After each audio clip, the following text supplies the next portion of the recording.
Podcasting 2.0 for December 3rd, 2021, episode 64. Dave's not here, man. Well, at least that was what happened last week. Learned a lot from that. Hello, everybody. Time once again for the board meeting of Podcasting 2.0, when we talk about all things going on at podcastindex.org, the podcast namespace, and, of course, the genius development, the blue light at night, the hovering creativity over at podcastindex.social. I'm Adam Curry here in the heart of Hill Country, Texas, and in Alabama, the steam locomotive of development. My friend on the other end, ladies and gentlemen, Mr. Dave Jones. What's the etymology of the phrase "I'm fixin' to"? I'm fixing? You know? Yeah, like I'm fixing to submit this app to the Umbrel people. I think immediately I'm thinking covered wagon. I'm making a chuck stew. I'm fixing to make some dinner. Chuck stew. could it be that? Hey, Cookie. Whip us up some grub, Cookie. Yeah, exactly. I'm fixing to throw this mask in the trash because I'm so sick of this crap. What? I don't know where that came from. There's also what's the other one? Oh, all get out. These have got to be Southern phrases. Oh, it must be. Yeah, must be. I'm tired as all get out. What does that even mean? I don't use that one myself, so I'm not sure what that means. Yeah. But Dave, first things first. First things first, man. We missed you. We missed you. We missed the board meeting. We missed you. It was a ghost town at podcastindex.social. No one was doing anything. It was like everything just stopped. Dave's not here, man. All right. It's all done. We gave everybody permission to take the week off. Is that what happened? It's a sabbatical. It's after a year and a half, everybody gets a sabbatical. How was your vacation? You went to that was great. You went to Universal or did Universal? Yeah, right? Orlando. Uh-huh. Yeah, Universal Studios, Orlando. We had never been, and we had planned this trip. So we had planned to send my kids. My oldest she's 20, and then I've got a 20-year-old and 18-year-old. Mm. And so for sort of like a combo senior thing, and just they're old enough, and we were going to give them this gift for Christmas. We're really close to Orlando, to Florida, so you can drive. It's very drivable. Right. So we were like, okay, we're going to give y'all this trip, and we bought them some tickets to Universal, and then they were going to go, and this was in December of 2019. And so wow. They got the tickets and everything, and then by the time they seriously, before school was out, COVID hit. Yeah. And so the whole thing fell apart. And then so we were like, well, why don't we haven't personally been on a family vacation in about 3 years. So we were like, let's just do it all together. So we all went, and we had a blast. Nice. Oh, it was so fun. And I can tell you this, as far as COVID goes, Florida does not care about COVID anymore. I know. They have just forgotten that whole thing even exists. They also have the lowest case positivity rate in the nation. Interestingly enough. Well, I can tell you this. It ain't because of masks, because I didn't see them. I saw maybe a grand total of 100 masks the entire week that we were there. Does Disney make packed in like sardines? Do the parks there, do they make you put on the RFID bracelet? No, that's Disney. Disney only? Yeah, this is Universal Studios, so they really don't have anything like that. Oh, yeah. No, it was great. Oh, though. good. I rode roller coasters that I'm too old to ride, and but you're tall enough. Myself. Yeah. No, it was great, man. We had a good time. Yeah, it was nice it was just nice to be away for a while and focus. Because my 20-year-old, she moved out of the house 3 weeks ago. Oh, really? 3 or 4 weeks ago. Oh, is she in school? Well, she's still in town here, but she's just like, I'm out of here. I want to have dudes come over and hang out and party. Man, stop. Mine's 31, Dave. I get to do this for you for a long time. I didn't ask for that. I'm to think about these kinds of things. Well, I'm serious though, man. We really miss you. You're such a driving force behind everything that people should be boosting this show right now to get Dave out of his current employment. We need you full time, man. We need you full time. Anyway, but I somehow got the Umbrel app done or released. And yes, I mean, it hasn't been, okay, first of all, the Umbrel app is Helipad, and Helipad is a very exciting piece of software Dave has been working on, and that is so that you can read Boostagrams. If you're using an Umbrel, you can read the Boostagrams as they come in, accompanied by a little pew. In fact, I think I must have that pew. Yeah, I got to have the pew somewhere. Yes. So it's just one of these little.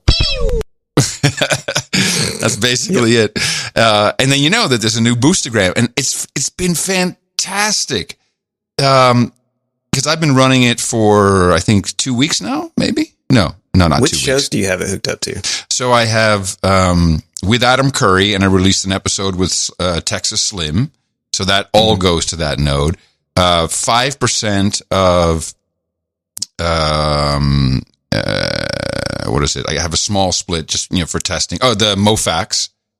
So I can get the Boostagrams in the studio, and then I have a small split on the No Agenda feed, which that all goes to the Index anyway. So I can get the No Agenda boost, which people are boosting unrequested, which is kind of cool.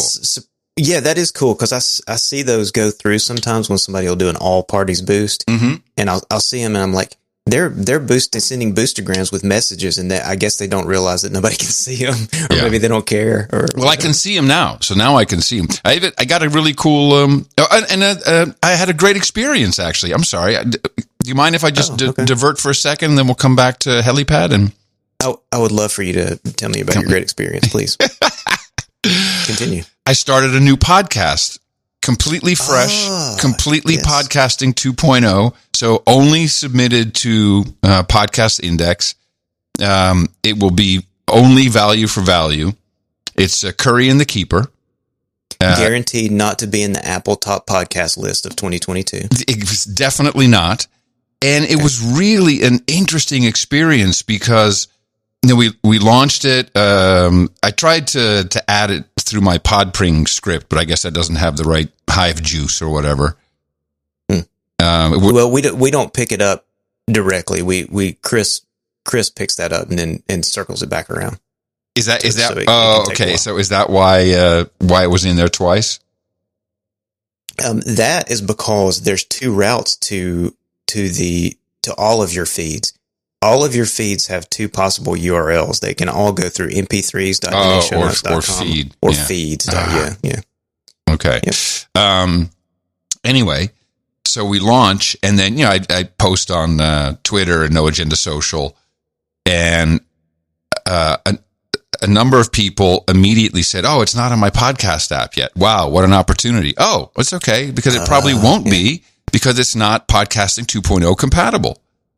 And go to newpodcastapps.com. So we onboarded a lot of people, but also right away, within minutes of release, we see sats coming in. We see Boostagrams coming in. Nice. And that gives you such a satisfactory experience. It's like, man, people are listening to it right now. I mean, this is what on the radio you wanted to know. Is anyone out there? Is anyone listening? And you know it. You know that someone's literally listening at that moment, and then they send stuff back. I even got a note from Stephen B. from CurioCaster. He's like writing the whole story to me in a Boostagram. So it was a great experience. We're going to keep it all 2.0. We do it on the alternate weeks when I do Mofax. Cool. I haven't listened to it. I'm eager to listen to it. I've heard that Tina is a natural born podcaster. Oh my God. And I hooked her up. I set her up on the Bill Davidson, I should know this. Bill Hellman, I think. He gave me a Neumann TLM 103. That's like a serious expensive microphone, right? Yes, that's like $900 or something. It's a crazy ass mic. And for Tina, this thing is made for her. See, for me, it's like, I'm spitting all over this thing. But she likes to, she's not. I'm a DJ guy, right? So I'm blasting into the pipe in front of my face. and she's kind of like moving around a little bit, and that mic sounds so good, man. Is that a condenser? Yeah. Oh wow, so it's real sensitive then. Yeah, but it's and in fact I don't have a windscreen, so she dug up a pantyhose from 1998, I think. and we cut off a toe. Cut off a toe and then put it up over the mic.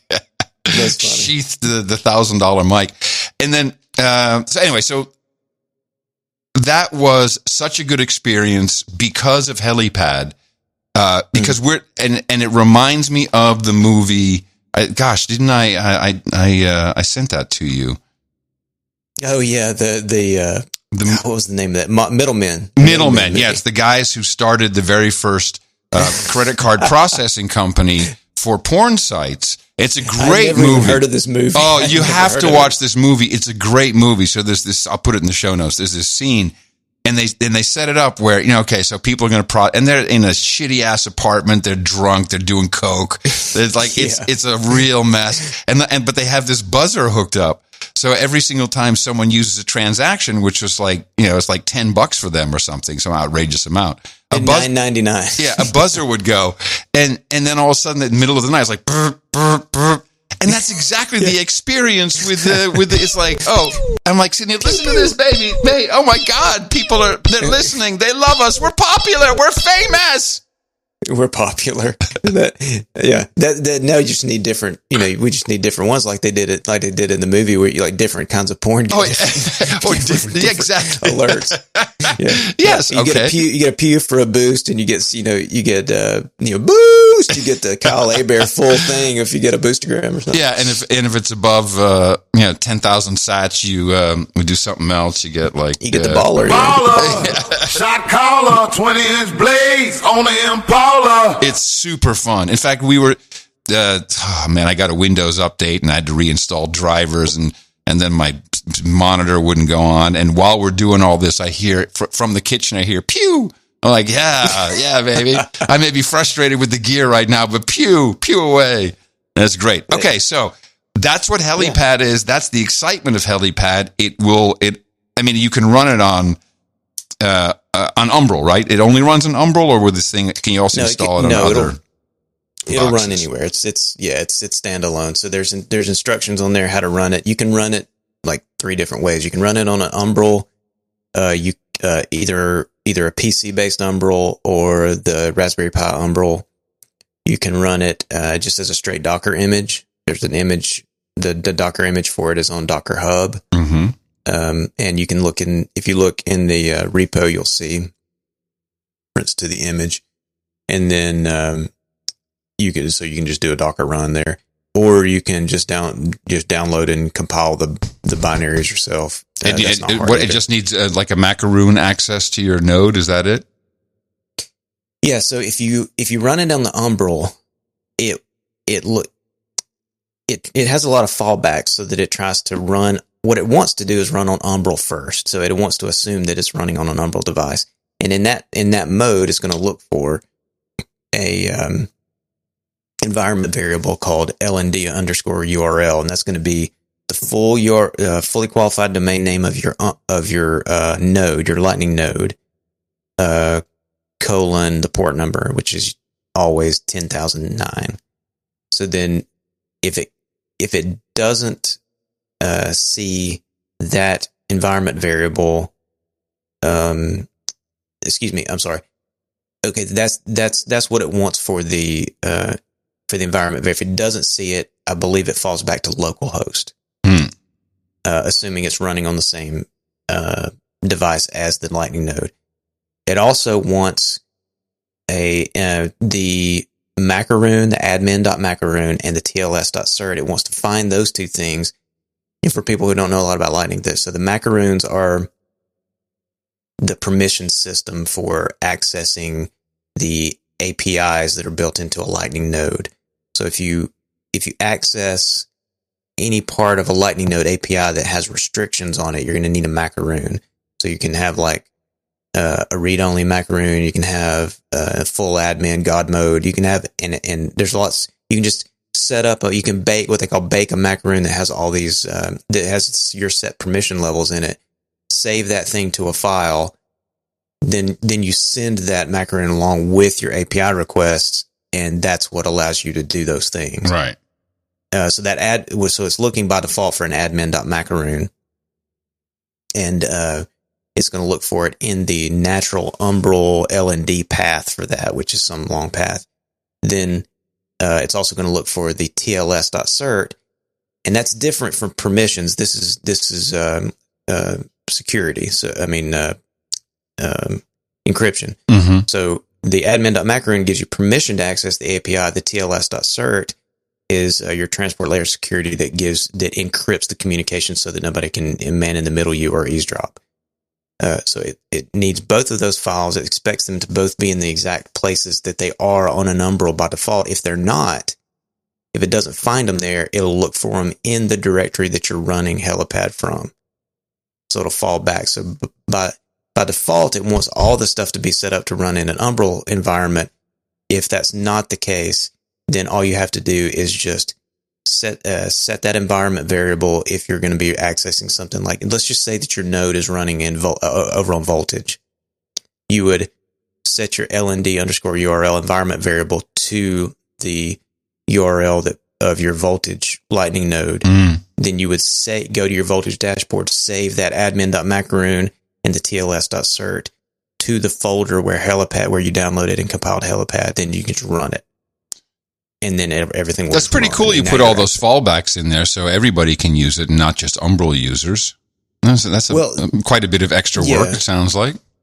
Well, one thing that frustrates me, and I'm sure many, many people, is that you find a piece of software a lot of times that'll work for you, and it's not flexible. It has these sort of hard requirements that says, you're going to have to do things this way. Mm-hmm. And it's just annoying, and you want to be able to, I hear that. You don't want to jump through a whole lot of hoops. So you want to be able to just say, okay, like if you're on a Raspberry Blitz, for instance, mm-hmm. if you're on a Raspberry Blitz, you should be able to download, the repo. You should be able to clone the Helipad repo to your Raspberry Blitz, compile it, and I believe you should just be able to run it without specifying anything, mm-hmm. Because your local host is going to be where the Raspberry Blitz LND node is listening, and the LND paths are the same as they are in the Umbrel, I think. Mm. So that'll be a good thing for somebody to try that has a Raspberry Blitz, is download it, see if it'll just run right out of the box. If it won't, yeah, I'm afraid of that. I'm afraid of that. Yeah. Okay. The most you should have to do is just maybe tweak. You would have to save your admin.macaroon and your TLS.cert to that folder. But anyway, lots of fallbacks. It should be very flexible. Anybody who kind of understands a little bit about the way the Lightning stuff works should be able to run this without too much trouble at all. Okay, so can I already start talking about the next version? I mean, I expected nothing less. Yeah. Of course you can. Yes. Please. Well, so there's a couple of there's a bug. There's one bug, and I believe there's someone sending streaming payments, and I think they're coming through as Boostagrams. And it's like one sat amounts. That's not a Boostagram or a boost. It's coming through in the Helipad UI? Yeah. Really? That's weird. Yeah. What is it the same app every time?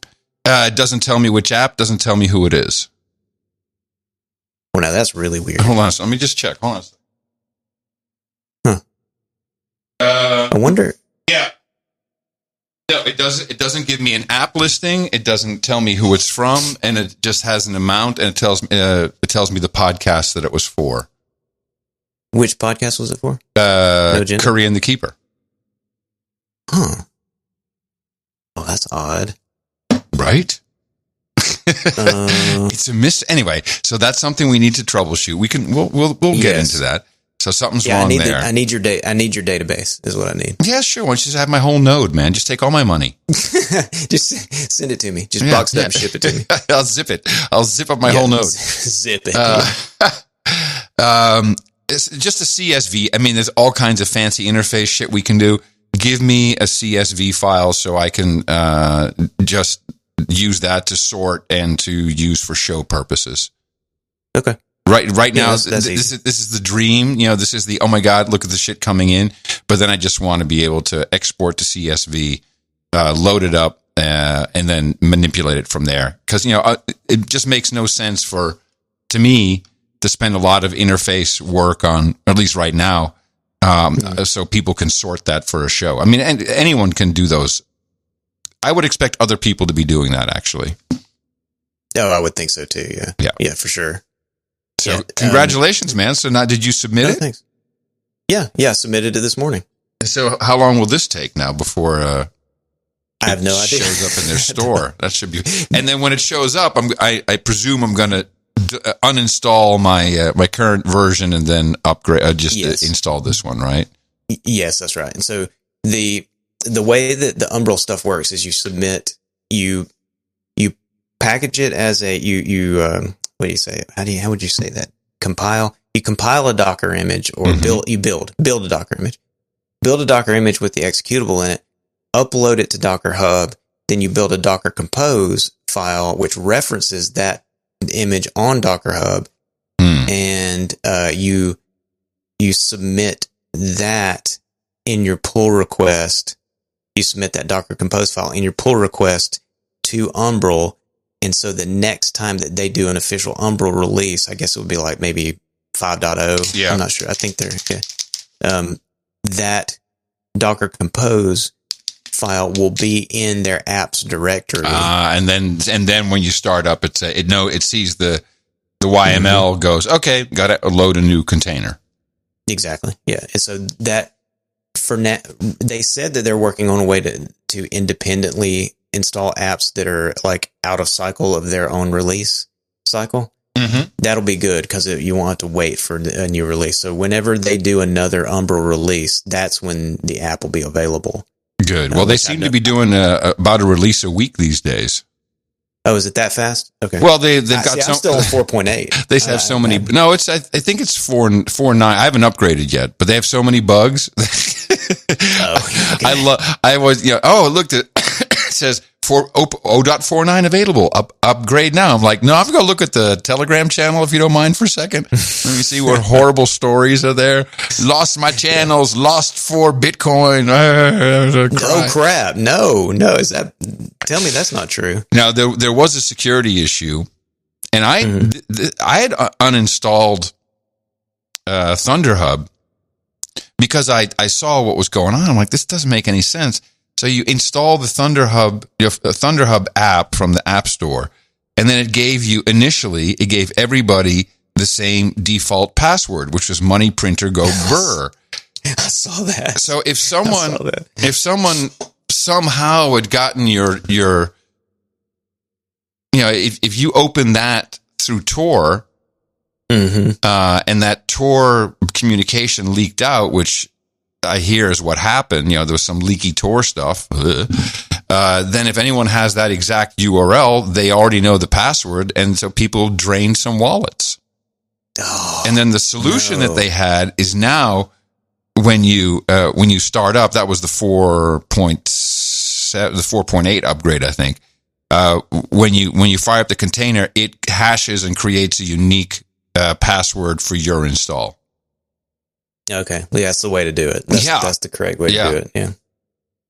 Well, I see that on here that I have mine's. I must be on 4.8 because mine says 4.9 is now available to install.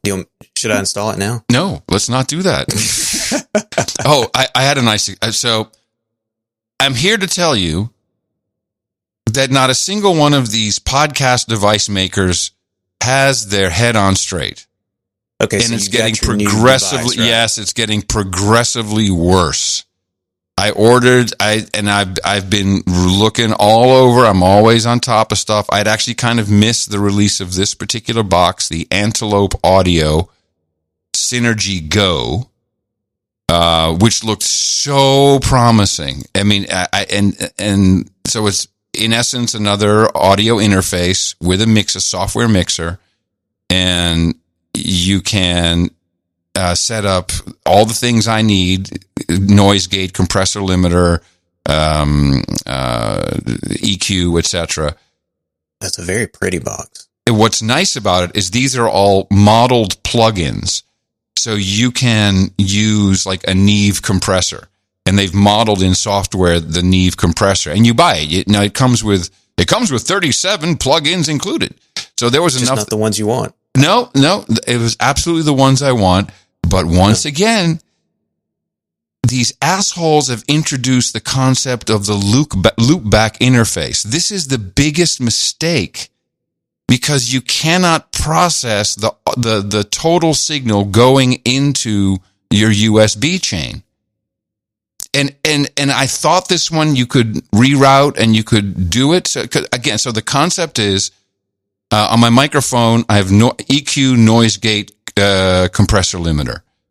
And then on clean feed, which I get from you, I have the same. And, that's where a lot of my sound comes from. And there's a very light compressor limiter over the clips just to make sure I don't have to do too much fading.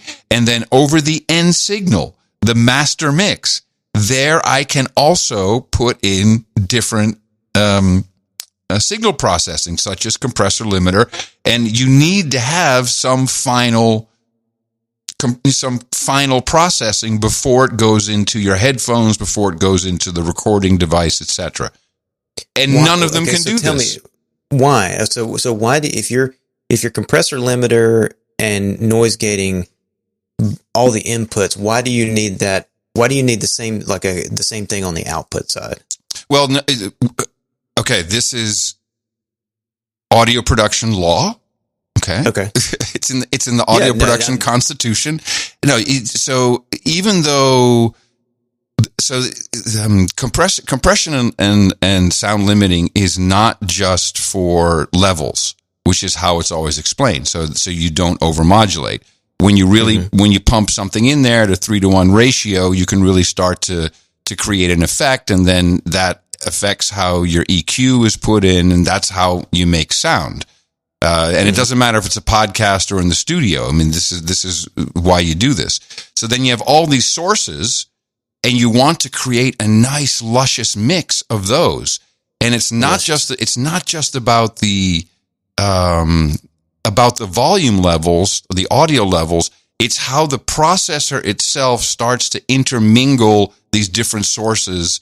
And that is like, so I'm very partial to a FET compressor limiter in a very, very slow mode on the total signal.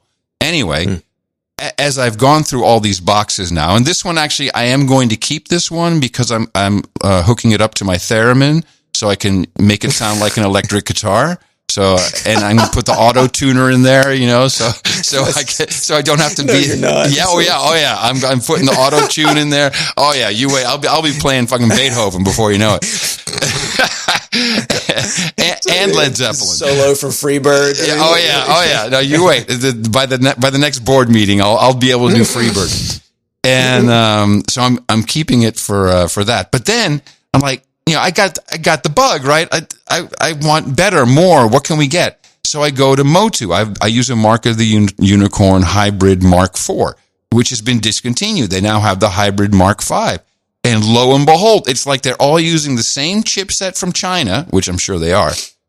And it does not, you can no longer, because we have loopback. So this mix that you can send it straight to USB. Yeah, but I need to process it first before it goes into USB. And they removed that. Let me get this straight. Their next generation, you have the Motu 4, which does this. Yes. And their next generation replacement for the Motu 4, the Motu 5, removes this feature. Yes. And what they did is okay, so this device was really meant, even the Mark IV was really meant for different mixes in a live environment or studio. So you can have a stage mix, you can have a monitor mix, you can have the the mixer's mix. You have all these different mixes, and you can process all those mixes and all those outputs. But what the Mark IV does is it allows you to send a mix to a bus. So you basically have a submix, and then you can use that submix in another mix. So it's recursive. So, and so in my case, I would be sending my microphone mix to a bus, and that bus receives other inputs from you and from the players, and then it has some processing, and that bus goes into the USB. And you can do that with the Mark IV, but now they no longer allow the routing. They've tried to make it simple, so it's still basically a stage monitoring device. But now they've seen the light. It's like, oh, and we've added a loopback interface, which means they've removed the busing concept, and they've just given you a way to send a mix to a USB device, but not the way it's supposed to go. And so you can't even do it. You can't even do it anymore. You've got the Motu M4 4x4? No, the Ultralight Mark IV. Ultralight Mark IV, okay. Because I'm thinking what you have to do at this point is go and buy 2 more of those off eBay, stick them in the freezer, just in case. Mm-hmm. I mean, you got to have you're going to have a plan B. You got a good point there, brother. Yeah, because if they've discontinued this thing, you're screwed. Maybe I just buy them all up for cheap, and then I resell them completely configured, Podfather approved, little magic marker signature, little white Sharpie on there. Sell them for $1,000. The signature. Yeah. No, that's Podfather's exactly signature model is just some white Sharpie on an old Motu. Can you put a podcasting 2.0 certified badge on it? Oh yeah, no. Oh yeah, badge. Stickers. Stickers, of course. Yeah. No, this is a genius plan. I like this plan. But it's really discouraging, and I understand there's not many people who do live shows, and all these boxes are great if you just want to have a couple people chatting, and the Tascam does some kind of compression. But it fails. All of it fails. You can't make the sound. Great, I can reproduce your great mic sound. I can't reproduce your sound. No. So see, I've got this Audient Evo 4. That's my box, and it's a great box. It's quite. I mean, it's got all the audio. What do you like the all the audio stuff is high quality in there. So like, I mean, it's got a low noise floor on the preamps and all this kind of stuff. But I can't reproduce I could not run the show. No. I have to depend on you to run the show because I can't get what you do from my side because this box just won't do it. No box will do it. No box will do it. This is the only box that can do it. Yeah. And that has enough capability to actually run the show. I have multiple sources. Sometimes I want to play something off of a YouTube or whatever, so I can bring all that in. My theremin. I wouldn't even be able to do half of that stuff with these other boxes. They don't even have the inputs. Well, I mean, the idea that nobody has come out with a Podfather branded unit. I can't even get free evaluation units. What are you talking about? These people are nuts. I don't get it. I mean, I'll take $10 a device and I'll tell you how to do it. Everyone's close enough, but you got to get the right chipset. Everyone's working off the same stuff and the same dumb concept. Well, this is the same problem as what happened to you before the show. And your monitor, your USB-C monitor USB monitor wouldn't work. No. And this is the tip for anybody who... yes, and I'm running a Surface Pro 6 with a dock. Yeah, and this applies to all USB docks, all of them. If you have a USB-C or Thunderbolt dock, they almost all use the exact same chipset. I haven't found one yet that doesn't. And so what happens is with multiple external monitors, you'll come in and boot up your rig one day, and either one of your monitors will not work, or more usually, none of them will work. Yeah, it's a fave. Yeah, anything attached to the dock just refuses to work. Any monitors, and a lot of times, if you look really closely, especially if you get like in dark mode and you get a black background on your screen, when it's doing this, you'll see little speckles of pixelation. It's very slight, but you'll see there's something this chip does that freaks out. Oh. So the only way to fix it is power everything down, pull power from the dock, and for about 20 seconds, and then plug it back in. It's funny because that same thing always fixes my cable modem. It does. Yeah. It's the universal fix. Yeah. Turn it off and on again. But you have to pull power. You can't just reboot. You have to pull power. Yeah. Well, I did, and it worked. Thank you. Because I was a little frustrated with that. After once a week at the office. Yeah. And there's still, and you're still coming through the onboard speaker. I have no idea why. That's just because my voice can't be stopped. Yeah. Yes. It's right. The pod sage slips us through every crack. Yeah. It wants to come out everywhere. Yeah. Did you speaking of music stuff, I had this last show, I guess 2 weeks ago, and I was looking, and then Podland yesterday, I'm not done listening, but they had an interview with this lady who does the music licensing lady. Yes. Yeah. And so I had printed this out. Where is this? To talk to you about this anyway. Oh, you have notes, I see. Taylor's. Oh, man, I got too many notes. Taylor Swift. Mm-hmm. So, Taylor Swift, she's doing that thing where she's re-recording her music. Mm-hmm. And this article says, a new report from the Wall Street Journal claims that Universal have been setting up new agreements with its artists, which, according to the report, quote, effectively double the amount of time that the contracts restrict an artist from re-recording their work, unquote. Mm-hmm. Supposedly this is like a response to her thing. And this, and it says, Taylor Swift said this was the second time my music had been sold without my knowledge. Mm-hmm. Swift said, the letter told me that they wanted to reach out before the sale to let me know, but that Scooter Braun had required, I think that's the guy who owns her music, had required that they make no contact with me or my team or the deal would be off. Swift's statements claim that Braun will continue to profit from her catalog, quote, for many years. So I guess he sold it to somebody else. He sold her the rights to her music to a private equity company called Shamrock Holdings for $300 million. Mm-hmm. And evidently, if this is true, told them not to mention it to her or else the deal would be off.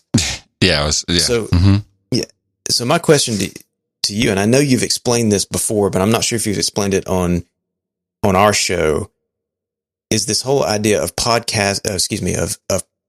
performance rights versus just the artist rights or writer's rights and that kind of thing. And so in regards to podcasting, does that fall under production performance rights? The reason I'm asking is because you sometimes I hear on some of your shows you will play a 10-second snippet of a song or so. Like, how do you handle that, and where does that legally fall into performance rights? Is that a performance right, or is that something different? Okay, so let's go back to the beginning. Okay. Owning your master recording, and we're talking about the true master recording, which is in many cases historically a big tape, and it's stored in a vault. That is really the genesis of all the issues. Artists typically will sign a record contract, and the record label will own the master recording. And they make agreements with the artist, how much they'll pay in royalties, et cetera, et cetera. Now, off to the side, we'll put the composer and the writer of the song. That's a separate issue. Okay. So Taylor Swift, when she did her deal with Scooter Braun, she took a deal which gave him the ownership, his company, the ownership of her music. And that means he can pretty much do with it what he wants, depending on the parameters of the deal.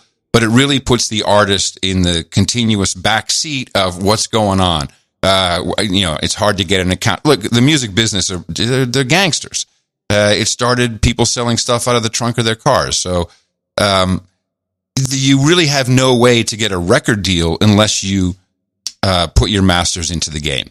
So then once you have the masters, now you have huge property rights, mainly over publishing. So publishing falls into a whole bunch of different categories. You could even package up the songs, future earnings. I mean, you own the whole thing. So wherever this song is used, if it's on television, if it's on the radio, if it's in a podcast, but especially if copies are being made, and that's called a distribution, a mechanical right. So you put it onto something that people can take away. Those terms have had to adopt, obviously, since we now deal with digital music. So everything that deals with the actual product that is a derivative or a copy of the master recording is controlled by the owner of the master, typically the record company. So when you put a song into a podcast, this has been the problem for 20 years, even with streaming audio in the beginning. When you put it into a podcast and it is downloaded, anyone who owns the master will rightfully say that is a mechanical use. That is an exact copy, is not, but an exact copy of the song, and it's now on a piece of media, so I need to get paid for that. Gotcha. The way they kind of got around this, and in the streaming world, which created just tens of thousands of playlists streaming on IceCast servers, completely boring. Is the accountability factor, where you can get a license, a form of performing rights license, which would be analogous to television, using it on television or radio in a broadcast in general, because it's streaming and it is apparently not you can't download it, so that obfuscates the download right. That the parameters around streaming are the reporting is so restrictive that you really can only run a playlist station. So there's you can't play two songs from the same album back to back, and there's all these things. It's got to be a mix. Yeah, but it's so many restrictions. You can't actually create an entertaining broadcast from it. No way, and you can't just freewheel it. It's not possible. Okay. Now, that's why you couldn't have like true open internet radio. Not with, you can, but you can't have it with music that is licensed in this particular manner. So back in the pod show days, we put up the podcast music PodSafe Music Network, and people who own their masters, who own their music, and there were some famous musicians who owned stuff. They could put it up there, and there was a different license. You sign the license, and it said, okay, I understand I'm putting it up here. I understand that I'm letting any podcaster take this, use it in their programming, and all they have to do is report back into the network that they played it with a link, etc. And that worked pretty well. But of course, everyone wants to shoehorn the old licensed content into the new system, and it's not possible. There's no incentive for anyone who owns the music to do it. Now we have the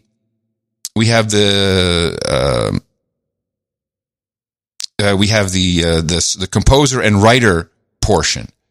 So This is a true performing right. Wherever this is played, that supposedly is going to be recorded, and then all those licensees who play something. So if I have a television station, I broadcast and I play a song for whatever reason with some sappy video over it, then that will eventually be reported all the way down the line through ASCAP or BMI, and then the artist or the composer and the writer of the song will get their pieces, and it could be more than one writer or composer. So if I play a small snippet of a song, which isn't very often, but if it was a commercial song, but even if it's a parody, this is under the fair use doctrine. And that really is only for the United States, but okay, I'm sure anyone could make problems. If it is in the context of education or parody, then you can do this. But it doesn't mean that I can take a song like my buddy Mike in Pennsylvania did Mama Gonna Take My Omichrome as a joke of Kodachrome. Now, in the context of No Agenda, where we're talking about the variant and it's a parody and we're not selling this for money, we're not Weird Al Yankovic, we qualify under the fair use doctrine. And we're pretty well versed in that. In fact, I'm pretty well versed in copyright in general. And I can tell you now that just listening to the Podland interview, what it took to license 67 Paul Simon songs, and that's limited. It's not that podcast can't be around forever. They have to pull it, and then if there's any copies, they probably have to go after that and police it. It's a shit show. The only way forward is, and I think we have the solution, is getting your music on in an RSS feed and getting different player experiences out there so people can listen to music in value for value. The royalties, the distributed, decentralized digital rights system of the value block splits function perfectly for splitting up anything that comes in between musicians. There may be higher splits for the composer and the writer, and that will go in perpetuity. And it's you eliminate all the ASCAP, BMI, all this bullshit where all the money just sticks to other people's pockets and doesn't reach you as an artist. And moving forward, and Tina and I will try and do some of this in our podcast. If someone licenses their music that way, then we can definitely start playing stuff. But forget anything that is licensed to the old system. It's never going to happen. It's not. It's untouchable. You can't. There's billions of dollars wound up in this. And they're going to break it for some shitty podcasters? No. That's why I brought it up, is because there's this potential here for, obviously for people to use this streaming value for value system for their own, distribution and dissemination of their music and payments. Yes. But then I guess how limited is that, though, is what my real aim is here. Because if you have a person like, Taylor Swift, she's going to have to own her own content before she herself could make the decision to do something like that with it. Yeah, she sold her content. She sold it, and she doesn't own it. No, she doesn't own it. That's why she re-recorded her entire first 3 albums. Because you see, now she owns her own recording, and she can do with that whatever she wants, even though it may sound exactly the same as the original. Which is crazy to me anyway, how that's even, there has to be something. That should tell you. The loophole can't be that big. No, but this should tell you that this is entertainment, man. This is why I'm doing this. It's a shitty ass business run by psychopaths. It really is. And they don't care. And they really don't care. And it's all about money. Go look at the Rock and Roll Hall of Fame. It was funny that a piece of me interviewing Tina Turner in the most recent Rock and Roll Hall of Fame telecast. And, nice. And you know what you see in the audience? I'll never go again. I went back when it was cool, man, when it cost $1,000 a plate and you had to get invited by a nominee. I got invited by the Kinks. Now it's nice. Who was there? Lawyers. It's all fucking lawyers everywhere. I see you, lawyers. And that's what the business is. And it's all, and every artist has to sue their record company because they lie. They're thieves. They lie. And it's just what it is. And people give into it, except Kanye. People like Kanye, they figured it out. Prince, he didn't record for years to get out of his contract. And, who owns their own content? So, is it really rare? Are you talking about, is it only the huge ones? Like, let's just say maybe like a radio. No, it's only the poor ones. It's only the poor ones. What are you talking about? Oh, okay. Anybody can look. You create a song, you own it. It's yours. You can register it so people know how to get in touch with you. And if you're doing that today, if you take your music to ASCAP BMI and you sign the deal, there's no place for you in podcasting 2.0. There's just no. Now, does that mean that you can't get played on the radio? Oh, boo-hoo! Yeah, probably. Does that mean that you won't get money on Spotify? Yeah, probably. You can carve out exceptions, but it's going to be very difficult. You kind of have to choose one or the other. You know, because if you give the performing rights to ASCAP BMI for them to collect, and you just let podcasters do stuff, they're going to say, well, screw you. We're not going to collect for you. So then you have to write an exception for every podcast, and now you're back to square one. So, like, what you're saying is that Paul Simon thing that they were talking about, that can't just be an evergreen podcast. They're going to it's going to have a limited run and pull it. Yeah, and they're going to have to police copies after the date. Sure. I just don't even see how that's worth it. I'm going through all the trouble. I mean, like, they're going to sell all the money they spend, labor. But let's understand what's going on here. First of all, they were in the midst of selling the whole catalog, so that's always interesting for everybody, even having an interest in it. All these things are important. There's I think it was a greatest hits or a book or a collection or something was coming out. So there's a marketing budget for this. There's a reason for it. It's not just to make a podcast. It's just like, look at what are the so-called top podcasts, what are the top earning podcasts? I guarantee you the top 10 is pretty much all combined with radio. It's what iHeart is, the Sirius XM podcast. They're selling radio ads with podcast ads in a bundle. Yeah. Okay. So that's where all the money's going. That's because that's a real measurable thing. The people who are buying the ad space, they understand radio. All these models, they're dead, but there's so much money still flowing around. And we have a lot of people who are still all jacked up about, getting bought by Spotify. Well, dream on. Mm-hmm. Dream on.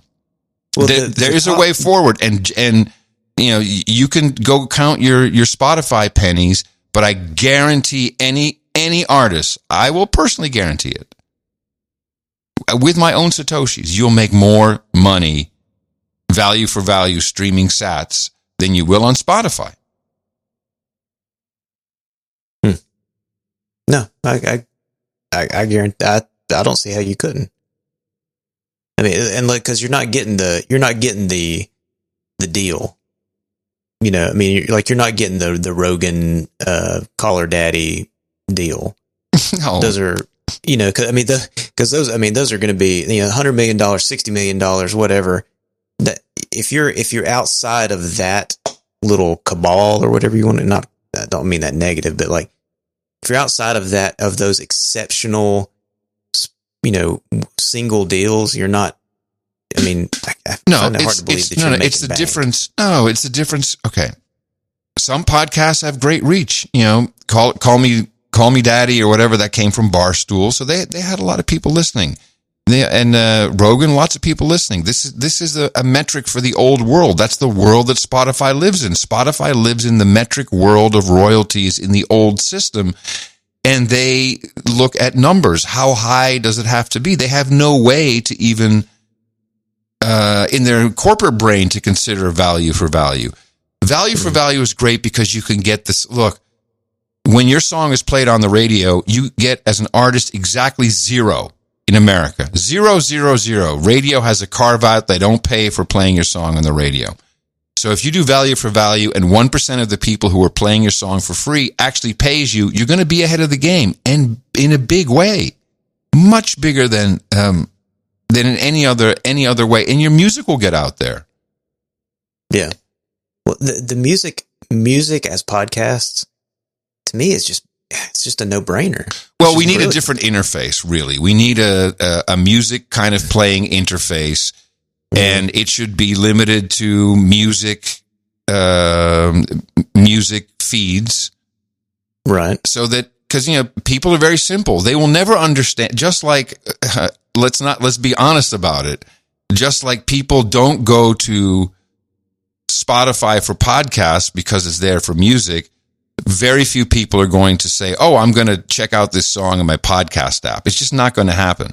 Yeah, it'll happen. Right. People will say, listen to my song this way, but it'll be confusing. So the same way we get annoyed by Spotify having podcasts in that music app. Exactly. In reverse. Exactly. But Spotify can't just retool and make a podcasting app. They have a whole bunch of reasons why that is.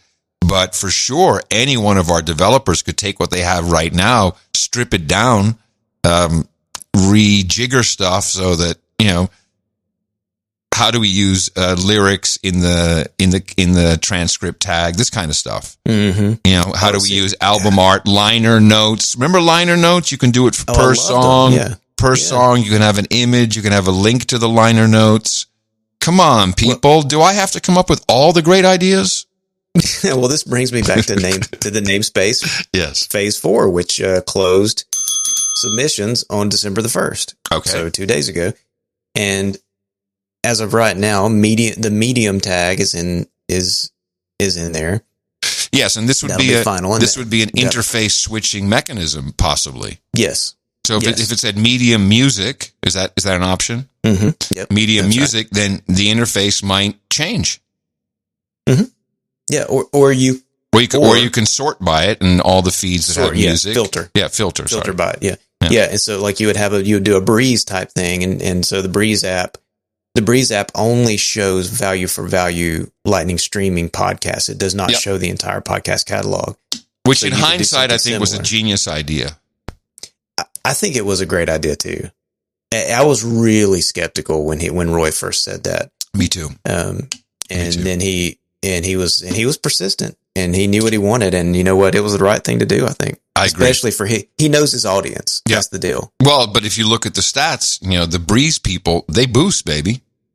Oh yeah. The Breeze people, the Breeze is constantly top with Fountain. Mm-hmm. They're always at the top of the Satoshi's flowing. So on the namespace, it looks like what we're going to have probably. I'm going to start working on that this weekend. It looks like we're going to have live item in there. Yeah. Recommendations and medium is and images. Cool. I'm probably going to drop gateway because there's too much uncertainty about that. Okay. So images definitely will be in there because that pod LP, which by the way, pod LP, I'm trying to get Tom to come on the show with us and interview him, the developer of that, because he's really doing some good stuff with pod LP on that KaiOS app. And he just put in transcripts. Oh, I know. I have a KaiOS flip phone.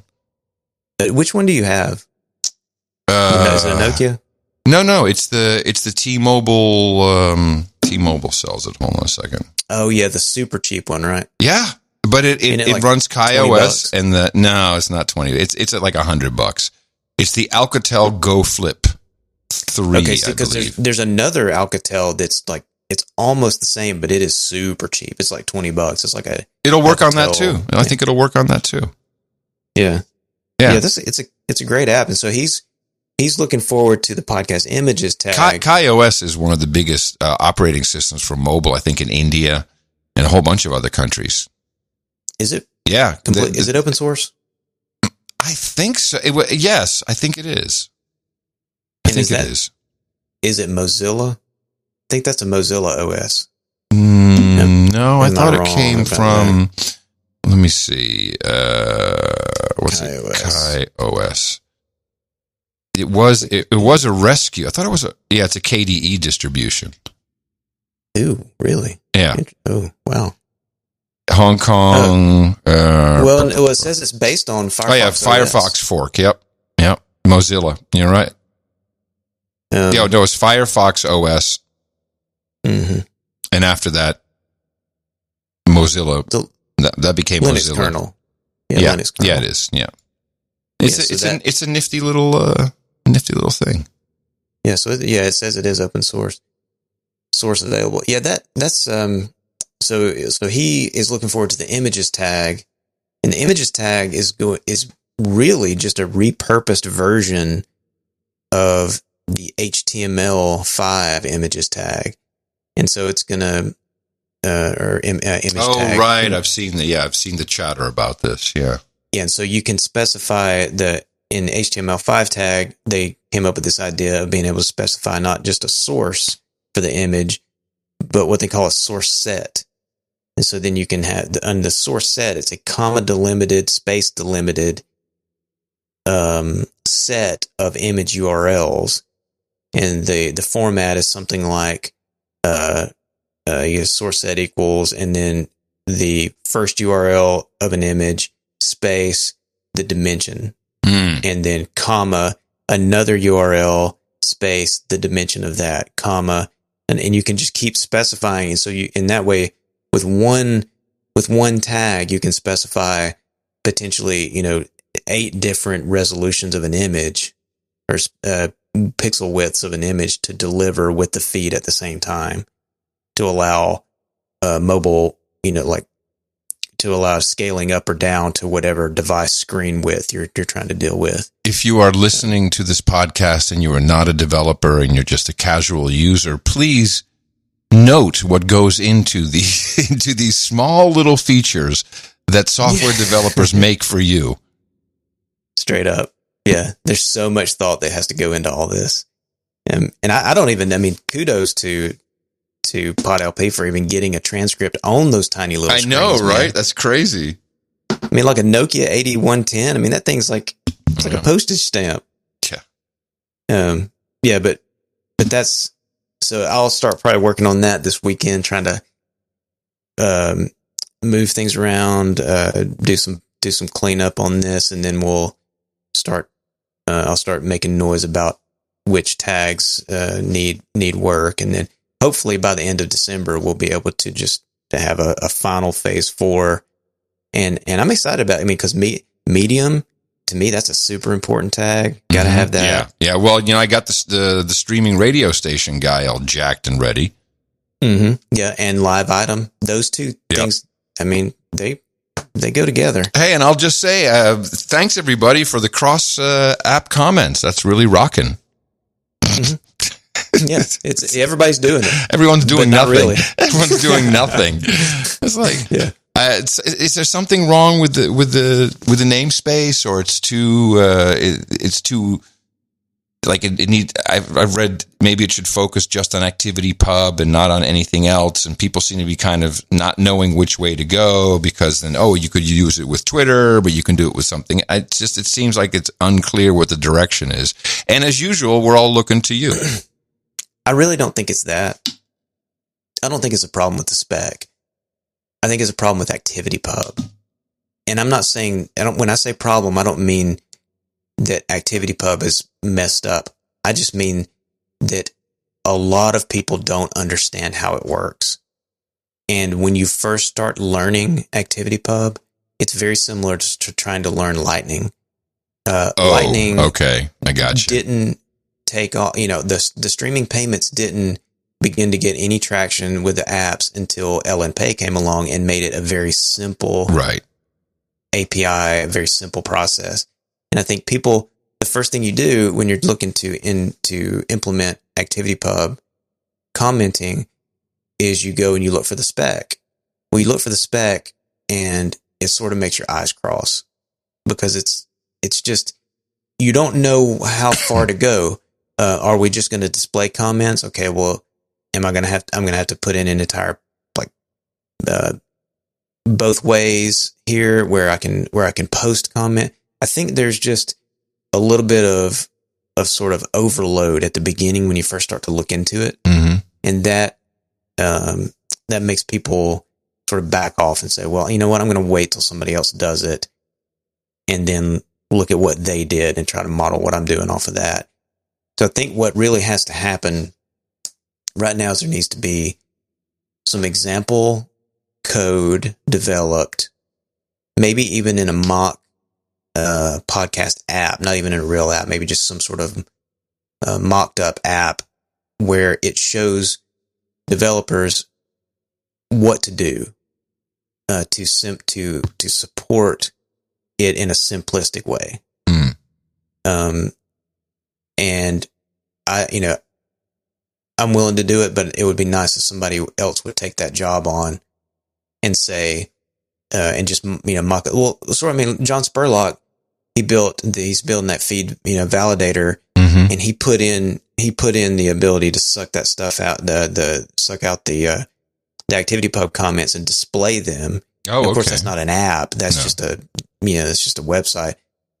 But something like that was open source that shows, okay, if you want to support cross-app comments in your app, here's a little bit of sample code, maybe some Node.js code or something that's very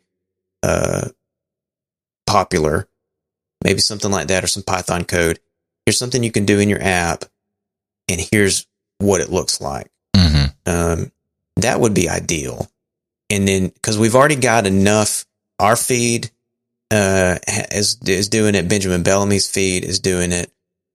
So we've got a couple of good test cases, sandboxes for that you could test your app against if you want to just show the comments. To me, that's a great way to start. Just show the comments, as a phase one, then as a sort of 1.1 upgrade, then look into posting back and replies and that kind of thing.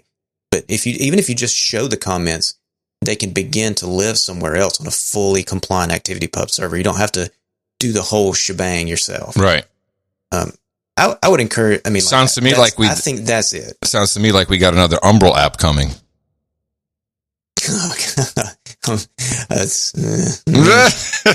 Okay. And that's a no from Dave. All right. I've got other stuff. I've got API stuff I got to do. Yes, you do. Here's your cue to boost. You know you want to. Should we thank some folks? Oh, yeah, sure. I was going to say, I've got to get back to... Yes, I apologize. Apologies for the delay due to the equipment. Oh, no, that's not a problem. No, what I'm saying is I've got to get back to working on the index. Oh, I thought you had to get back to work now. I thought you were... No. No, I've got to get back to the index because I've been thinking about this for a while, and I need a better pipeline. So as soon as I can get this Helipad stuff wrapped up and get a little bit of progress on the namespace, I'm going to go back into some stuff I've been putting off for a while and work on a better pipeline from the aggregators to the database. And I'm going to rewrite so that the aggregator is split up now into a puller and a parser, and I'm going to rewrite the puller in something other than Node.js because I hate it so much. I hate the way that it works. Write it in C, man. Do it in C. Come on. No, Rust. It's all Rust. It's all Rust. All the way down. All right. Okay. Well, right out of the gate, Marco Arment, $500. Yo. Every month. Boom. Like clockwork. Thank you, Marco. And that was a PayPal donation. Cut bucks. That is incredibly helpful. That's it. And we're glad we have you as a part of the Podcasting 2.0 family. Mm-hmm. And that reminds me of something that I was going to talk about last time, which was if you are asking podcast app developers for us to support Podcasting 2.0 features, don't be a dick. Like, just ask them. And didn't we talk about this? I think we talked about it before we left on vacation. Oh, I don't know. I don't remember if we did or not. Yeah, I think we did. Maybe not. I'm just a gentle reminder. Don't be a jerk. Because like, I'll tell you what not to do. Hey man, if you don't put this Podcasting 2.0 in your app, I'm never use your app again. I'm going to delete it. Yeah, it's not cool. It's not a good way to get something done. Yeah, and don't go leaving like 1-star reviews and stuff. I mean, it's just don't do that. But every single app developer listens to their users, and if enough users say, "Hey, I'd really love to see this," and that's kind of, I think, I'm not a developer, so you tell me, but I think someone saying, "Hey, have you heard about this? I'd love to see this in the app." Isn't that kind of all you need to do? Because you don't need to do any more convincing, because once there's 100 of those, that's when a developer goes, oh, I should look at this. Okay. Every developer of a customer-facing app is going to balance their workload amongst different priorities. Sometimes the priority is, I've had a lot of people ask for this thing, and so I'm going to do it. Sometimes the priority is, I've had nobody ask for this thing, but I think it's so cool that if I put the time in and put it into my app, everybody's going to love it. Right. Sometimes it is, I see a problem on my side that you don't see, a structural problem in the way that my app is built or my service is built. And I really need to get down to brass tacks and spend a couple of months or a few months fixing this thing before it bites me and you in the butt. Right. Another possible thing is there's a new thing coming out that I need to get up to speed on, and I'm going to have to take time to do that before it bites me as well. So something like, for example, something like moving from Objective-C to Swift. A lot of Apple developers have had to make that transition over the last 4 or 5 years. I'm spending a lot of time learning Rust because it's a language that I want to spend more time in these days. Mm-hmm. It takes hours. It takes time, and that's my priority. So anytime that you're dealing with a developer, it's going to be usually one of those 4 things that are taking up whatever amount of his or her time is currently being spent. And for you to get in there and just start being a jackass about it, it's not going to get you any sympathy whatsoever. Because any sympathy that you would have is already there. It's built into the system. And when somebody emails me and says, "Hey, I really want this thing," I always tell them, "Oh, I'd love to do that for you. I'll do my best. I'll put it on my to-do list." And it does go on the to-do list, but I can't tell you when that thing's going to be. I just can't. Well, that's all very disappointing. Yeah. I can't get anything done. Can't get anything out of you developers. Nothing ever. Just shut up. Yeah. Okay. No, just be nice. That's really the. It's not hard to be nice. It doesn't take a lot of effort. That was our only PayPal donation. All right, that's a problem. Well, I mean, our only single donation. We got monthlies. Oh, okay, and we have Boostagrams. Hopefully. Oh yeah, we got Boostagrams. I mean, I love the transition to the digital version of value for value. But people, your numbers are lower than what you used to do with PayPal. Just saying. Yeah. We're okay. But this is all liquidity for the whole system. So, well, Kyle Abear, he gave us a baller boost of 100,000 sats. Holy go podcasting! Baller! Whoa! Caller, 20-inch blades on the Impala. Man! Knocked the microphone over. Fell out of the Impala at the same time. Nice. Kyle Abear, his podcast is the Intergalactic Boombox. Go listen to it. Mm-hmm. He promotes the heck out of Podcasting 2.0. It's great. He does. He loves us. He says, "I just shat some sats to 2 cool cats. Crinkle the paper, Dave. We need that weekly ASMR injection." Shat some sats. I hadn't heard that one. I like it. Awesome, Kyle. Yeah, his show is great. Yeah, everybody should go listen to it. Thank you, buddy. Let's see, Anonymous. Oh, we got an anonymous boost through Breeze. And it just says, "Showing my son how to boost." All right. Boost! 1,000 sats. Very cool. Nice. Thank you.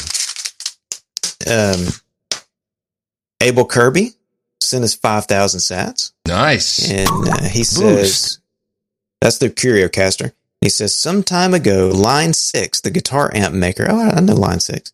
The guitar amp maker was getting famous-ish guitar players to make branded presets on their amp effects. Mm-hmm. Oh, okay.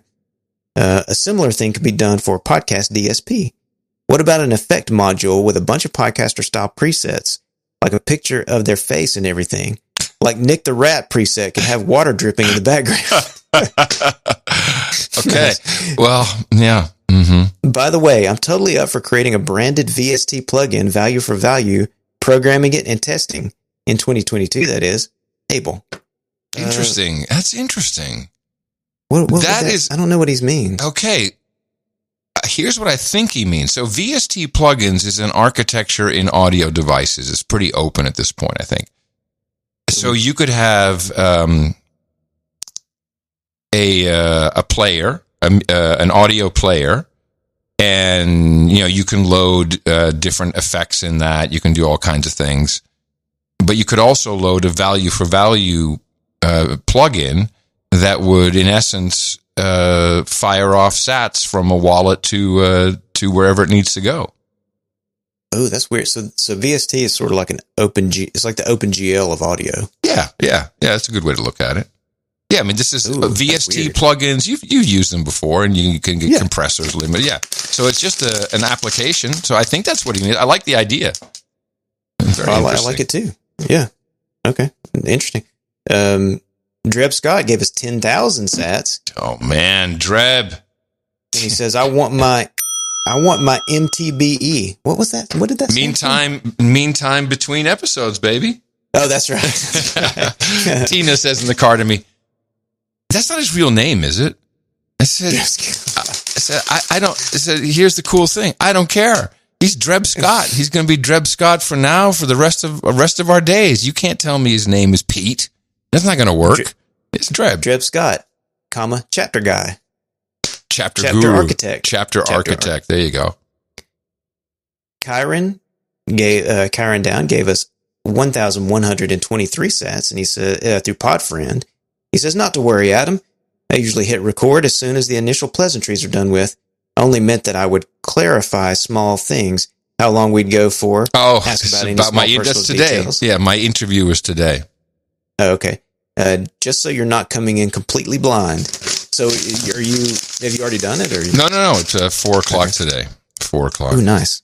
Yeah. Well, that was a pleasurable experience. He's like, I really want to ask you different things. You've been interviewed so many times. I'm like, okay, let's see if he comes up with something different. He's a good interviewer. I can't wait. I'm very excited. Aerostatica gave us 2,376 sats. Nice. He says, Boostagrams for Italia. Oh yeah. Oh, we need an Italian boostagram. We have French. And now, as the French say, it is time for le boost. We need an Italian boost. We'll get. Did you hear that? Willow? Can you get Willow to do it? Oh, of course I can. Yeah. Yeah. Franco. He can do it. He's a podcaster. Franco. What a horror, man. He went right on Podland after he was on marketing whore, Franco. Well, I knew that you knew he was scheduled? I knew that Sam was trying to get him on the show, and I was like, man, if they scoop us, I'm going to be so pissed. What I liked is his story was so similar. The way he explained stuff, and it was very interesting to hear him retell most of he had other things, but most of the story. It was good. But I was just laughing. I'm like, no, man, seriously? We got him first, guys. Read him and wait. Competition. We're all competing for the same girl. Yeah. Cass Peeland, 3,300 sats through Fountain, and he just says thanks. Oh, thank you. You're welcome, Cass. Is Cass Peeland, is that Dutch? Could be Dutch, yeah. Is it KAS? Yeah, KAAS. Oh no, that may not be. Okay. Or is it KEES? You sure it's an A and not two E's? Yeah, it's A. It's KAAS and then P. Oh, KAA. This is horrible. That's Kaas. That means cheese. In Dutch? Yeah, KAAS is Kaas. Oh. It's cheese. And what's the last name? Peeland. Peeland. Peeland. Cheese Pealand. All right, man. Cheese Pealand. He will never be boosting again. That's for sure. Is that Cheese Pealand? What's the Pealand of Dutch? Is of the Netherlands? Dude, Rotterdam. Oh, yeah. I'll have to tell you off air why that is very funny. Okay. All right. It's no longer for public discussion. Thank you, Cheese. B. Mozzie sent us 5,453 sats, and he says these are good numbers. Thank you. Through Fountain, he says switching apps again as my new podcast app has frozen in playback at 54 minutes and 53 seconds. Oh no! Oh no! I like this though. Give us a play-by-play of all the bugs in your podcast app as boosts. Yes, as boosts. Exactly. Great idea. John's BRT says gave us 4,900 sats through Fountain, and he says shout out Commodore 64. Yay! The Sinclair ZX1 salutes you.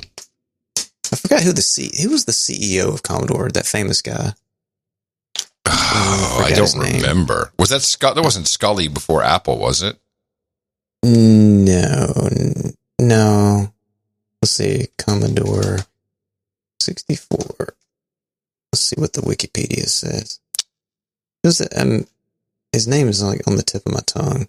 Jack Tramiel? No. Let's see, 1984. Ben van Weijen, a Dutch guy. They've been around a long time. Yeah.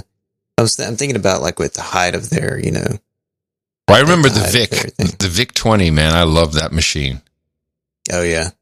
Yeah, you were a VIC 20 guy. See, I was a little bit later than that. I was the 64 in the 64 era. Yeah, this was the this was an 8K, I think.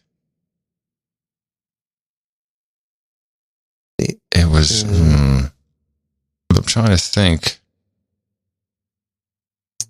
Who came in as the CEO? You sure it wasn't Tramiel? I thought that was the guy. It may have been. Yeah, it may have been. Or around the Radigan, maybe. Radigan, Thomas Radigan. That was when the Amiga came out. Oh no! This would have been totally in the C64 days, and this is the guy that led him down the wrong path into I don't know. I'll figure it out. I'm No Genius sent us 1,611 sats, and he says, "Go podcasting." Yeah, I can't wait for us to convert. Let's see. I can't wait for us to convert over to Satoshis as the main currency. It's a maximalist. I will be very wealthy if we value it 1-for-1 with fiat. Yeah, won't we all? Well, that's why now is the time to boost us, because Bitcoin is in the mid 50s. This is the time to help us out. Yeah. Comic strip blogger. Oh, comic strip blogger making a donation. 3,333 sats. Okay. What does he want? Greetings from Comic Strip Blogger. You should have read this note in the Comic Strip Blogger. Well, hold on a second. Comic Strip. He has his own jingle, you see. Comic Strip. Comic Strip Blogger. Comic Strip. Comic Strip. Comic Strip Blogger. Comic Strip. Comic Strip. Blogger. Okay. Blogger. Greetings from Comic Strip Blogger. Greetings from Comic Strip Blogger. I'm sorry. To Podcasting 2.0 podcast.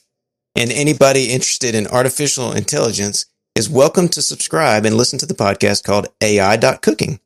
That can be found in all podcast apps and in all podcast indexes by searching for AI.Cooking. Yo! All right. Yo!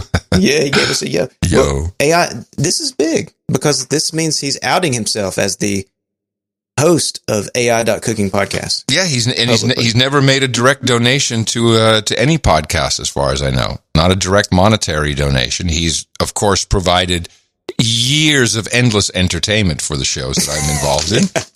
Right. And I mean that sincerely. He's a legend. He's a podcast legend. Too bad Roger Smalls is gone. Oh, Roger Smalls. That name sounds familiar. Yeah. Yeah, he was a fan, and he would follow me. DSC? But he would follow me, and he would do all kinds of weird stuff. And he would call in, and he'd be rooting through my trash, and it was great. Oh, great. That's great. Yeah, he was fantastic. Roger Smalls. Thank you, comic strip blogger. Paul Saltzman gave us a 2222. Yep. I know his number. Adding to my cookbooks. Boost! I like how you do it, Dave. Boost! Sad streamer. Sad streamer. Dreb Scott again. 30,000 sats. Holy crap. Boost! Boosting the donation segment because I got excited hearing David Norman's name during the monthlies. Another great show. Go podcasting. I have a feeling now. Go podcasting! Dreb Scott must have married rich.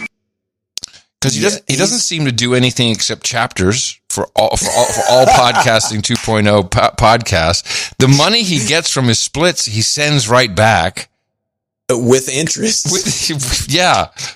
Reverse interest. I'm not quite sure. I love you, Dreb Scott. You are seriously. You've been a big part of moving everything forward. The chapter work is stellar. It makes a huge difference in promoting this. Maybe he got in early on the reverse mortgage game. No, he probably is a Bitcoin guy who's sitting on a couple of couple 100 million sats. Martin from Podfriend. Hey, Martin. Hello. 1,000 sats. Thank you. Of course, through the Podfriend app, and he says, Via from podcastindex.social informed me of a visual bug on the boost button. So to recreate, I am now paying the Podcast Index for the privilege of debugging Podfriend. Yes! Boost! I also debugging with Boostagrams. It's perfect. It's the way to go. I endorse this wholeheartedly. Yael Ostrowski sent us 3,000 sats, and he says, long live the revolution. That should be in French. You should say that in French. I don't know what long live is, but the revolution. Vive la revolution. Yes, that thing. Vive, okay. Oui, vive. Now, the viva would be Spanish. Vive la revolution. I don't know. Comic Strip Blogger may have sent us two separate donations for 3333, even though the message is exactly the same. So I'm going to give him 2 credits. Because he may have hit the boost button twice. No, I think I saw... No, I wouldn't have seen that. So, well, hey, thank you very much. Boost. Exactly the same message. Thank you, Comic Strip Blogger, even if it was on accident. Go see his AI.cooking. Give it a shot. Monthly donors. Dwayne Goldie, $8. Thank you. Paul Erskine, $11.14. Always with the same amount. Michael Goggin, $5. Charles Current, $5. James Sullivan, $10. Sean McCune, $20. Christopher Reamer, $10. Jordan Dunville gave us $10. Stu Coates, Satan himself, gave us $6.66. Dreb Scott, $15. Dreb is all over the place today. Jeff Miller, $20. Leslie Martin, $2. Michael Kimmerer, $5.33. Aaron Reno, $5. Pedro Goncalves, $5. DroidWorks, $20. Scott Jobert, $12. And Mark Graham, $1. Oh, thank you all so much. This has been... Instagram. Hey, what is Comic Strip Bloggers podcasting? And I want to put it in the show notes. AI.cooking. AI.cooking. And I believe... There it is. I may be wrong, but I believe he's hosting on Anchor. Which of makes course, me angry. He's a cheap but ass. I'm still good. Of course. Hey, I've known him for a long time. I can say these things. Yes. He says horrible things about me from time to time. That's our relationship. It's always been like this. AI.cooking. Yes, it's on Anchor. Of course I forgive you prematurely in advance. Why do you dislike... I got a note from Megaphone today. Did you? Oh, yeah. You want to hear this note? We've been putting ads on your podcast without you knowing. Oh, man. I'm telling you. No, it was better than that. It was one of those, hey, we got the whole database of podcasts. So, we're going to strip out all these email addresses and we're going to do a mass marketing campaign. Duh. And I just wonder where do you think they scrape them themselves, or there's got to be a database now that is just out in circulation that is being resold, don't you think? I'm sure, but one thing you can be sure of is not coming from us, because we do not publish. We have all the email addresses of every feed, but we do not make them public at all, and never will. No. That's gross, and we're never doing that. I don't want to be somebody's source for marketing garbage. Oh my goodness, no. I might have deleted it. That's too bad. It was basically, hey, I've been listening to No Agenda and I really love it. I think we could really work with you on some. Oh, wait, here it is. Okay. This is Megaphone? This is from Allison Klein. Oh, this is even more interesting. Spotify /X No Agenda monetization opportunities. I shall read this in the voice of Allison. Allison Klein, Publishers Solutions Associate. And she has an AllisonK@Spotify.com email. Hi, Adam. My name is Allison. I work on the Megaphone business development team at Spotify! ! I'm super impressed by No Agenda and would love to discuss opportunities for monetization through Megaphone. In case you're not familiar, Megaphone is... Yes. Do you think she's ever actually listened to No Agenda? Well, I mean, maybe she missed the part where we say we have no advertisements, no commercials, no creepy money from China or other corporations. Maybe she missed that. But she says, in case I'm not familiar, Megaphone is Spotify's podcast technology platform. That helps creators publish, measure, and monetize their podcasts. Some of their top networks, like iHeart, Wall Street Journal, and ESPN, are using Megaphone to manage their podcasts and drive revenue for remnant ad inventory. Woo! I'm at the bottom of the barrel. By connecting, you get the scrapings left over. By connecting That's the crap that you can't sell, right? Yes, That's exactly. Connecting with Spotify's network of advertising partners, also known as the Spotify Audience Network. Oh, apparently they own the audience. I'd love the chance to learn more about your show and discuss a few options for monetization. Let me know if there's a good time to connect, or feel free to grab some time on my calendar. Oh, wait, there's a link. Who does this? Welcome to my scheduling page. Please follow the instructions. Oh, my goodness. We should follow up and put her on the show. We should interview her on the show. And see if we can sell our remnant podcasting 2.0 inventory. Jeez. So is that what remnant remnant on radio is the 3 o'clock in the morning stuff, right? Yeah, this is I think this is, so you have spots left. Basically, you can't fill your ad slot, so I need to find something, and then they have some drivel that is going to be low quality advertisers, and it'll probably be a very low CPM. Oh, like ShamWow guy or something like that. That would be that would be infomercial, but no, just who knows? Just cheap shit. Shit. Gotcha. That's We should sell it. We should sell some podcasting 2.0 inventory slots. No. We should see what Megaphone can do for us for our monetization strategy. Yeah. Well, not everything in the world is about monetizing. See the job we're doing here. Yeah, right. Some of it's about poverty. Yeah. Do we have anything else for our board meeting here before everyone files out and grabs a coffee and a donut on the way out? Well, I've got some really funny stuff about NFTs. Oh, okay. And how stupid that thing is, but let's do it next week. Okay, because that'll give Brian of London some time to get ready to take notes to excoriate you. Well, what he'll do is he'll code up a Hive to NFT gateway or some crap that takes in Bitcoin and shoots out NFTs on the other side. I gotta tell you, man, he'll be running on his mom's laptop. There's two people who keep yammering at me about NFTs. One is Comic Strip Blogger, and the other one is Mo. Mo's like, there's something here. I want to do something with this. Okay, let's talk about it next week, because once you hear how this stuff happens, you won't want to touch it with a 10-foot pole. Okay, we'll do that next week. Thank you, everybody. Thanks for sticking around and waiting a little bit for the board meeting due to technical difficulties.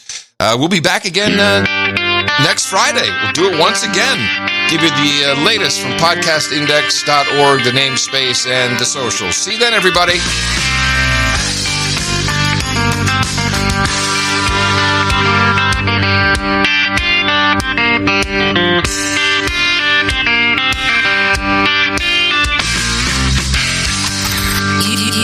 You have been listening to Podcasting 2.0. Visit podcastindex.org for more information. Bombshell. Boost! Baller! Go podcasting!